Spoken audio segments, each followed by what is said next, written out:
And that has been fulfilled, and I shall continue doing so. Maybe how would you eulogize? A lot of Kenyans are sending tributes, including Don's former VCs. They're eulogizing the late professor as a hero in this nation.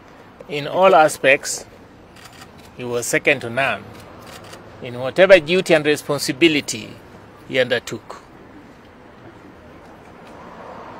He did his work diligently. He dedicated himself.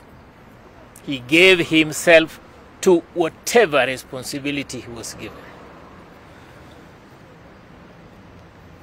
And as I said,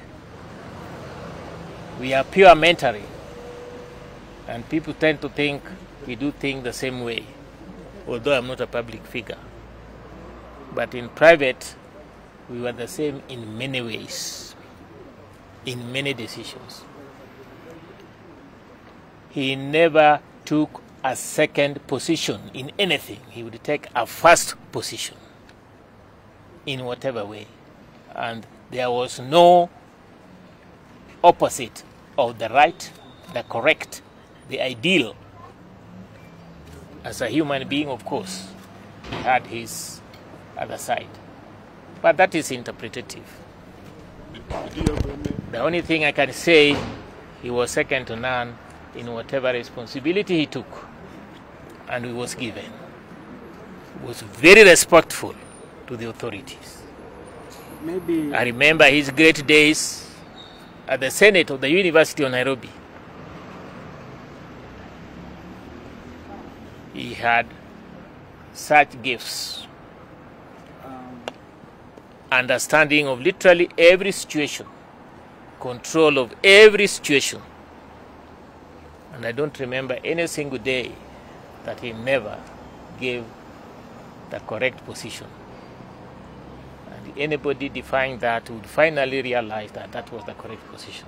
There was something you asked me? Yes, yes. Yes, please. Have you been able to establish his days? How was today, his routine of the day? And I missed it because of the passing day, because in total, how many times did he collapse? First of all, how was his day like? And then the number of times he collapsed, including now the family and the casualty. I think four times. He had a premonition and told his wife, I suppose, but he will get it from her, that his time had come, and he was happy, everything was done. He then asked the wife to call the son and also the daughter-in-law. The rest you will get from the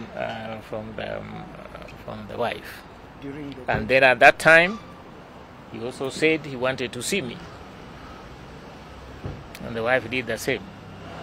Called the son, called the daughter-in-law, and called me in that series. He was at home entirely the whole day? He was at home. You may know that he was making arrangements for the burial of his brother, whose body I think must have arrived today also from US. So over the last 6 weeks we have been communicating, but he's been extremely busy. I must say for the first time he didn't reply to my call on Saturday. But then later on I called him using another number and we discussed the way forward with regards to arrangement of his brother's death. Did he have a history of any medical condition? Well, at his age, yes, most certainly. Yes. Thank you. Thank you so much. Thank you.